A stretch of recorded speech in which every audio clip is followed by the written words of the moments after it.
सावधानी से सुनना। एक प्रश्न हमारे भीतर खड़ा होता है, जब हम सूर्य नारायण भगवान को अर्घ देते हैं, जल चढ़ाते हैं, तो वो जल पृथ्वी पर जब गिरता है तो उसके छींटे हमारे शरीर पर लगते हैं, क्या वो ठीक है? क्या वो श्रेष्ठ है?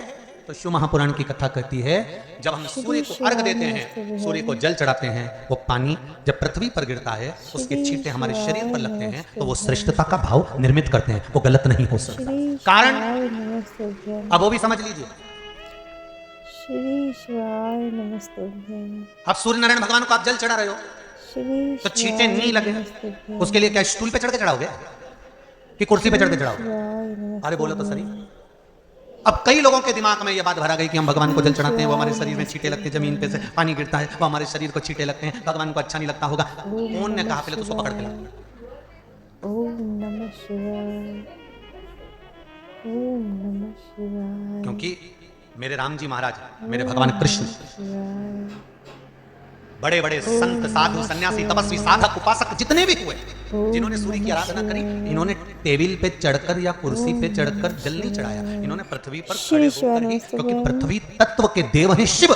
जब हम मृत्यु लोक पर खड़े होकर, पृथ्वी पर खड़े होकर भगवान शंकर भाग पृथ्वी तत्व को धारण कर कर जल को हाथ में लेकर जब समर्पित करते हैं, और जो जल नीचे गिरता है वो शरीर पर अगर लगता है तो हमको उसका आशीर्वाद ही प्राप्त होता है, दोष नहीं लगता। और लोगों ने इसको विपरीत कर दिया कि कौन ने विपरीत करा? कई लोगों ने इसको विपरीत कर दिया। कौन ने विपरीत करा? तो जो दूसरे धर्म के लोग होते हैं, जिनको हिंदू धर्म से नफरत होती है और जो हिंदू धर्म की पूजन, सेवा, अर्चना को समाप्त करना चाहते हैं, वो धीरे धीरे धीरे धीरे कहने लगे कि सूर्य को जल चढ़ाओगे तो शरीर में लगेगा, शरीर में लगेगा तो दोष लगेगा। इसको कहकर घर घर में सूर्य को जल चढ़ाना लोगों ने बंद कर दिया कि आप जल चढ़ाएंगे तो दोष लगेगा, शरीर पे छींटा लगेगा, शरीर को ऐसा लगेगा। ये दोष नहीं है।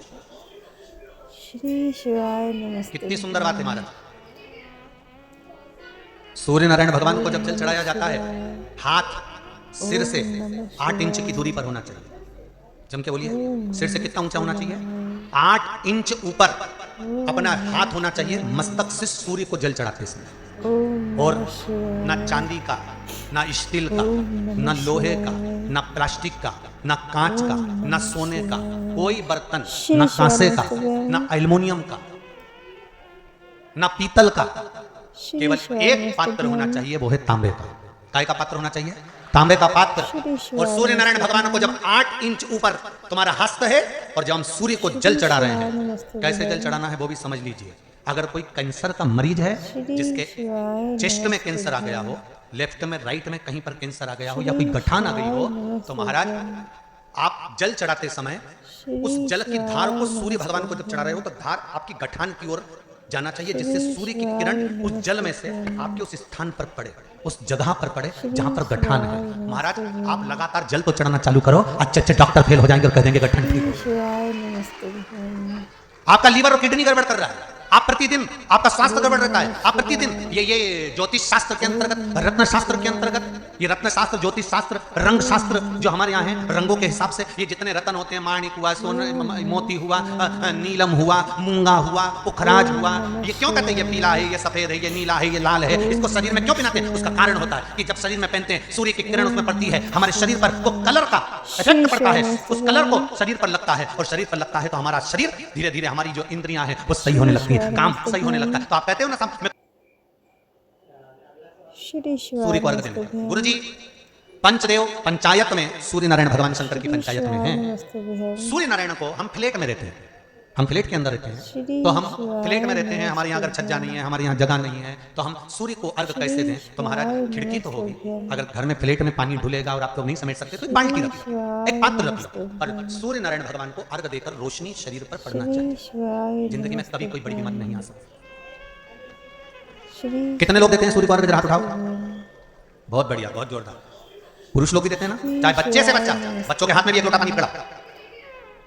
घर में छोटे बच्चे हो ना, उनको तांबे का लोटा दो, पानी दो, जा बाहर खड़े हो, जा एक लोटा पानी चढ़ाते हो। पहले दिन आप स्वयं बच्चे के साथ बाहर खड़ी हो, ओटले पर, घर के बाहर खड़ी हो, छत पे खड़ी हो या घर के बाहर खड़ी हो, और बच्चे से कह चढ़ाओ बेटा, देखो ऐसा हाथ 8 इंच ऊपर करिए, तांबे का लोटा लेकर पानी धीरे धीरे डोलना है, जैसे वो स्लो मोशन के सीन नहीं होते नाटक में, ये एकदम धीरे धीरे, बस नहीं तो मालूम पड़े छोरा छोरी एक साथ उंडेल के नहीं। जल चढ़ाते समय उस पानी में से सूर्य की किरण पड़ना चाहिए, सूर्य की किरण। एक बात और कहना चाहूंगा, अगर आप लोग स्वीकार करेंगे तो, अगर कहीं श्री शिवाय आपको लगता हो नमस्तुभ्यं। कि बच्चा पढ़ने में कमजोर है, विद्या में कमजोर है, रिजल्ट अच्छा नहीं आ रहा, श्री पढ़ने में कमजोर है, शिवाय वो पढ़े अपनी जगह पढ़े, वो कार्य करे अपनी जगह करे, मेहनत करे अपनी जगह करे। बच्चों को कह दो नमस्तुभ्यं।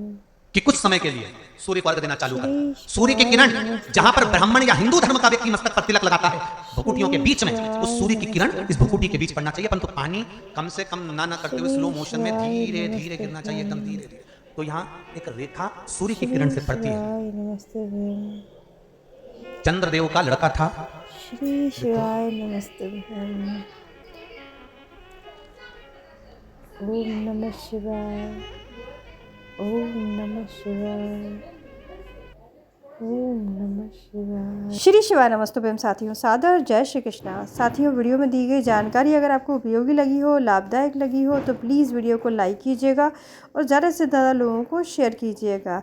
और गुरुदेव द्वारा बताए गए शिव महापुराण के नए नए उपायों को जानने के लिए और गुरुदेव की कथा के रहस्य को ग्रहण करने के लिए मेरे चैनल को सब्सक्राइब कीजिएगा। मिलते हैं गुरुदेव के अगले उपाय के साथ, तब तक के लिए अपना और अपने का ख्याल रखिए। सादर जय श्री कृष्णा। श्री शिवाय नमस्तुभ्यं। हर हर महादेव।